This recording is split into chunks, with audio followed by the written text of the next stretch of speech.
ഇപ്പോൾ Devaswom board president Shri K Jayakumar telephone ലൈനിലുണ്ട്. Sir, താങ്കൾ ഈ കോടതിയുടെ വിമർശനം അറിഞ്ഞോ എന്ന് എനിക്കറിയില്ല.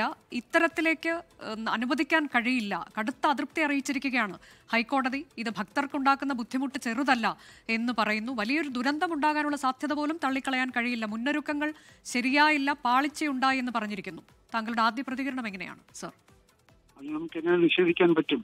അവിടെ തീർച്ചയായിട്ടും ഞാൻ ഇന്നലെ ശബരിമലയിൽ ഇന്നലെ ഇറങ്ങിയിട്ടേ ഉള്ളൂ. അവിടെ മുന്നൊരുക്കങ്ങൾ എടുത്തിട്ടുണ്ട്, പക്ഷെ ഒന്നും ഫലപ്രദമായില്ല എന്ന് വേണം പറയാൻ. കാരണം ആളുകളെ നിയോഗിച്ചു, ആളുകൾ വന്നില്ല. പിന്നെ ചില വർക്കുകളെ ഏർപ്പെടുത്തി, വർക്കുകൾ തീർന്നില്ല. ഒരുക്കങ്ങൾ നടത്തി, ഒരുക്കങ്ങൾ പൂർത്തിയായില്ല. അപര്യാപ്തതയുണ്ട്. ഇത് കോടതി പറഞ്ഞത് 100% ശരി തന്നെയാണ്. 6 മാസത്തിന് മുമ്പ് തുടങ്ങണമായിരുന്നു. എനിക്ക് ആകെ പറയാനുള്ളത് 2026 ഫെസ്റ്റിവല് നമ്മൾ ഏപ്രിൽ മാസത്തിൽ ഞാൻ തയ്യാറെടുപ്പ് ആരംഭിച്ചു എന്നുള്ളത് ഞാൻ നേരത്തെ തീരുമാനിച്ചൊരു കാര്യമാണ്. അതല്ല, അത് കോടതി പറയുന്നത് വളരെ ശരി തന്നെയാണ്. വളരെ നേരത്തെ ഇത്രയും വലിയൊരു ഫെസ്റ്റിവലിന്റെ ഒരുക്കങ്ങൾ ആരംഭിച്ചാൽ പോലെ പൂർത്തിയാവണമായിരുന്നു. ഒക്ടോബറിൽ അത് പൂർത്തിയാവണമായിരുന്നു. അങ്ങനെ ഒരു പ്രശ്നമുണ്ട്. പക്ഷേ ഇപ്പോൾ നമുക്ക് ചെയ്യാൻ പറ്റുന്നത്, ദേവസ്വം ബോർഡ് പറയുന്നത് ഇപ്പോൾ നടപടി തുടങ്ങിയിട്ടുണ്ടോ എന്നുള്ളതാണ്. പക്ഷെ കോടതി ചോദിക്കുന്നത് ഇത് 4 മാസം മുൻപേ തുടങ്ങേണ്ടതായിരുന്നില്ലേ എന്നതാണ്. അപ്പോൾ താങ്കളും പറയുന്നത് അങ്ങനെ ഒരു മുന്നൊരുക്കം ഉണ്ടായിട്ടില്ല എന്ന് തന്നെയാണ്, അല്ലേ?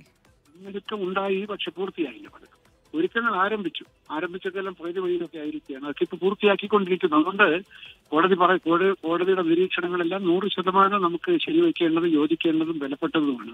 അതിന്റെ അർത്ഥം കാര്യങ്ങൾ കൈവിട്ടു പോയി എന്നല്ല. ആരംഭിച്ച മുന്നൊരുക്കങ്ങൾ പൂർത്തിയാക്കാനും ആരംഭിക്കാത്തതെടുത്ത് കാര്യങ്ങൾ കൈപ്പിടിയിൽ ഒതുക്കാനും നമുക്ക് ഒരു 3-4 ദിവസങ്ങൾ കൊണ്ട് സാധിക്കും. ചിലതൊക്കെ ഇവിടെ ഇത്തിരി വലിയ ക്രമീകരണത്തിന്റെ ഭാഗമായിട്ട് ചിലർക്കൊക്കെ വീഴ്ചകളുണ്ട്. അതെല്ലാം പരിഹരിച്ചുകൊണ്ടിരിക്കുകയാണ്. ഓരോന്ന് പരിഹരിച്ചുകൊണ്ടിരിക്കുകയാണ്. ഇപ്പൊ ഞാൻ നേരിട്ട് പോയി കണ്ട സ്ഥിതിക്ക്, ഞാൻ 3 ദിവസം അവിടെ ഉണ്ടായിരുന്നല്ലോ, കണ്ട സ്ഥിതിക്ക് എവിടെയൊക്കെയാണ് അടിയന്തരമായിട്ടുള്ള വിള്ളലുകൾ ഉള്ളത് എന്ന് എനിക്ക് മനസ്സിലായിട്ടുണ്ട്. ഇന്ന് പല മീറ്റിങ്ങുകളിലൂടെ, നിർദ്ദേശങ്ങളിലൂടെ 2-3 ദിവസങ്ങൾ കൊണ്ട് കാര്യങ്ങൾ പിന്നെ മനസമാധാനമുള്ളൊരു നിലയിലേക്ക് വരും. ഭക്തജനങ്ങൾക്ക് ഒരു 2-3 മണിക്കൂറൊക്കെ എന്തായാലും നിൽക്കേണ്ടി വരും. അതിൽ കൂടുതലുള്ളൊരു കാത്തിരിപ്പില്ലാത്ത രീതിയിലേക്ക് ക്യൂ ക്രമീകരിക്കും. ക്യൂവിൽ നിൽക്കുന്നവർക്ക് വെള്ളവും ബിസ്ക്കറ്റും എങ്കിലും കൊടുക്കാനുള്ള കൂടുതൽ ആളുകളെ നിയോഗിച്ചുകൊണ്ട് കാര്യങ്ങൾ ചെയ്യുന്നു. അവിടെ ഒരു ക്രമീകരണവും നടന്നില്ല എന്ന് ഞാൻ പറയില്ല. ആരംഭിച്ചു പലതും, പക്ഷെ ഒന്നും വിചാരിച്ച രീതിയിൽ പൂർത്തിയായില്ല. അതിപ്പോ പൂർത്തിയാക്കിക്കൊണ്ടിരിക്കുകയാണ്. ആരംഭിച്ചതൊക്കെ പൂർത്തിയാക്കി ഒരു 2-3 ദിവസം കൊണ്ട് കാര്യങ്ങള് പിന്നെ ഈ ആശങ്കയൊന്നും ഇല്ലാത്തൊരു നിലയിലേക്ക് മാറ്റാൻ നമുക്ക് സാധിക്കും. ഹൈക്കോടതിയുടെ വിലപ്പെട്ട പരാമർശങ്ങളും നിർദ്ദേശങ്ങളും അത്തരം പ്രതി നടപ്പിലാക്കാൻ അതിനെപ്പറ്റി യാതൊരു ആശങ്കയും വേണ്ട. സർ, ഒരു കാര്യം കൂടി, ഇതിൽ കോടതി ചോദിച്ചിരിക്കുന്ന മറ്റൊരു പ്രധാനപ്പെട്ട കാര്യം, പരമാവധി ആളുകൾ അവിടെ കയറുന്നു എന്നുള്ളത് കൊണ്ട് എന്ത് പ്രയോജനമാണ്?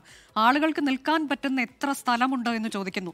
4000 പേർക്ക് മാത്രം നിൽക്കാൻ കഴിയുന്നിടത്ത് 20,000 പേരെ കയറ്റിയിട്ട് എന്ത് കാര്യം എന്ന് ചോദിക്കുകയാണ്. അപ്പോൾ നമ്മളുടെ ഈ പ്രശ്നം ഇന്നലെ ഞങ്ങൾ എന്താണ് ചെയ്തപ്പോൾ ഞാൻ ചെയ്യാൻ പോകുന്നതും ചെയ്തിരിക്കുന്നതും നിലയ്ക്കലും പമ്പയിലും നമ്മൾ റെഗുലേറ്റ് ചെയ്യണം. നിലയ്ക്കലിൽ ആളുകളെ പരമാവധി നിർത്തിക്കൊണ്ട് ഇവിടെ എത്ര സ്പേസ് അവൈലബിൾ ആണോ അതനുസരിച്ചൊരു കോർഡിനേഷൻ സന്നിധാനവും, അതായത് വലിയ നടപ്പന്തലും മരക്കൂട്ടവും പമ്പയും നിലയ്ക്കലുമായിട്ടുള്ള ഒരു ഏകോപനം കുറച്ചുകൂടെ ശക്തിയായി കഴിഞ്ഞാൽ അതനുസരിച്ചിട്ട് മാത്രം ആളുകളെ കയറ്റുക എന്നുള്ള നിലയിലേക്ക് വന്നാൽ മലയിൽ നിൽക്കുന്ന ഈ നമ്പർ ഓഫ് അവേഴ്സ് കുറയ്ക്കണം. അവർ നിലയ്ക്കൽ കാത്തിരിക്കട്ടെ അല്ലെങ്കിൽ പമ്പയിൽ കാത്തിരിക്കട്ടെ എന്നുള്ളൊരു നിലയിലേക്ക് ഒരു പുനഃക്രമീകരണം വരുന്നു. Give me couple of days, 2 ദിവസം തരും, നമുക്ക് ശരിയാക്കി എടുക്കാൻ പറ്റും. അത് ഇന്നിപ്പോ ചർച്ചകൾ നടക്കുമ്പോൾ ഞാൻ രാവിലെ അതിന്റെ ഒരു ക്രമീകരണത്തിലേക്ക് കടക്കുകയാണ്.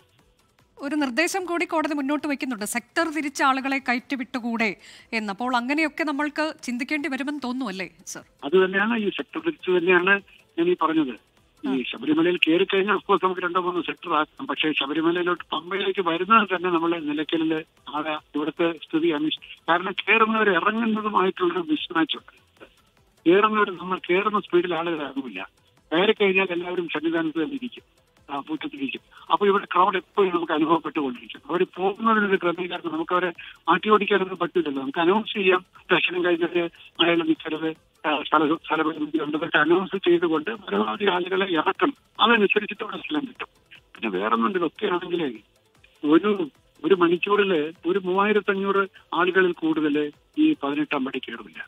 അതാണ് ഇതിനകത്തുള്ള ഏറ്റവും വലിയൊരു ലിമിറ്റ്. അതനുസരിച്ചിട്ട് വേണം എല്ലാം ചെയ്യാൻ. പോട്ടെ. ഇപ്പൊ കാര്യങ്ങൾ എനിക്ക് കാര്യങ്ങൾ പലതും നേരത്തെ ഉള്ള ഒരു പരിചയം കൊണ്ട് അറിയാം. അതനുസരിച്ചിട്ട് അവിടെ എന്തെങ്കിലുമൊക്കെ പാളിച്ചകൾ ഉണ്ടെങ്കിൽ അത് ഇന്ന് നാളെ മറ്റന്നാൾ കൊണ്ട് അത് പരിഹരിച്ച് ഇത് കൈപ്പിടിയിൽ ഒതുക്കത്തക്ക രീതിയിൽ നമുക്കിത് ക്രമീകരിക്കാൻ പറ്റും. ഭക്തജനങ്ങൾക്ക് ആദ്യ ദിവസങ്ങളിൽ പ്രത്യേകിച്ച് ഇന്നലെ ഉണ്ടായ ബുദ്ധിമുട്ടുകളിൽ ഖേദം പ്രകടിപ്പിക്കുക അല്ലാതെ വേറെ ഒന്നും എനിക്ക് ചെയ്യാനില്ല. ഇനി അത് ആവർത്തിക്കുകയുമില്ല. അതെ, ഒരു ദുരന്തം ഉണ്ടാകാനുള്ള സാധ്യത പോലും തള്ളിക്കളയാൻ കഴിയില്ല എന്ന് കോടതി പറയുകയാണ്. നമ്മൾ ആ ദൃശ്യങ്ങളൊക്കെ ഇന്നലെ കണ്ടപ്പോൾ നമ്മളൊക്കെ ഭയപ്പെട്ടിരുന്നതാണ്. എനിക്ക് തന്നെ ഇന്നലെ അത് കണ്ടുകൊണ്ട് നിൽക്കുന്നവർക്ക് ആശങ്കയുണ്ടായി. പക്ഷെ അത് ഒരു അരമണിക്കൂർ കൊണ്ട് നമുക്കത് ഹാൻഡിൽ ചെയ്യാൻ സാധിച്ചു. ആ തിരുമുറ്റത്തുണ്ടായിരുന്നു. പക്ഷെ അതേസമയത്ത് ക്യൂവിൽ ആളുകൾ നിൽക്കുന്നുണ്ട്. അവർ ഒരുപാട് മണിക്കൂർ നിൽക്കേണ്ടി വന്നു എന്നുള്ള നിർഭാഗ്യകരമായ ഒരു സംഭവമായി പോയി. 14 മണിക്കൂറൊക്കെ നിന്നെന്നാണ് പറയുന്നത്.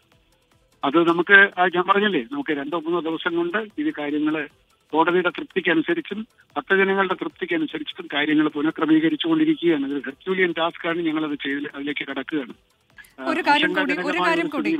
ഒരു കാര്യം കൂടി സാർ, ഇപ്പൊ ശുചിമുറി വൃത്തിയാക്കാൻ ആളില്ല, വെള്ളമില്ല എന്ന് കൂടി കോടതി ചൂണ്ടിക്കാട്ടുകയാണ്. അതിലൊക്കെ സംവിധാനങ്ങൾ ഉണ്ടാക്കുമെന്ന് ഇന്നലെ താങ്കൾ ഉറപ്പ് നൽകിയതാണ്.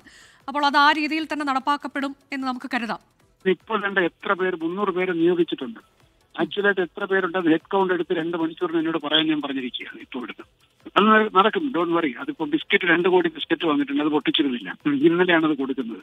ഇന്നൊക്കെ ചില ഈ സൂപ്പർവൈസറി ലാപ്സസ് ഉണ്ട്. അത് കോടതിയുടെ നിരീക്ഷണം അതിന്റെ അക്ഷരാർത്ഥത്തിലും അതിന്റെ സ്പിരിറ്റിലും ഉൾക്കൊണ്ടുകൊണ്ട് നമുക്ക് തന്നെ ബോധ്യപ്പെട്ടിട്ടുള്ള ഒരുപാട് പോരായ്മകളുണ്ട് അവിടെ. അത് പരിഹരിക്കുകയാണ്. ഇത്രയും വലിയൊരു സ്ഥലത്ത് പോരായ്മകൾ വരും. കുറച്ചുകൂടെ നേരത്തെ ഒക്കെ ആരംഭിച്ചിരുന്നെങ്കിൽ ഇത്രയൊന്നും വരില്ലായിരുന്നു. ഏതായാലും ഞാൻ അത് പറഞ്ഞിട്ട് കാര്യമില്ല. 2-3 ദിവസങ്ങൾക്കുള്ളിൽ കാര്യങ്ങൾ വളരെ ക്രമീകൃതമാവുമെന്ന് ഞാൻ ഉറപ്പു തരികയാണ്. വളരെ നന്ദി ശ്രീ കെ ജയകുമാർ നമ്മളോട് പ്രതികരിച്ചതിന്. തിരക്കുള്ള ഈ സമയത്തും നമുക്കൊപ്പം ഇത്രയും സമയം ചെലവിട്ടതിന് വളരെ നന്ദി. ലോകത്തെവിടെയായാലും ഏത് സമയത്തും 24 വാർത്തകളും ഓഗ്മെന്റഡ് റിയാലിറ്റി പാക്കേജുകളും എക്സ്പ്ലെയിനറുകളും വിശദമായി കാണാൻ ഞങ്ങളുടെ യൂട്യൂബ് ചാനൽ നിങ്ങൾക്ക് സബ്സ്ക്രൈബ് ചെയ്യാം.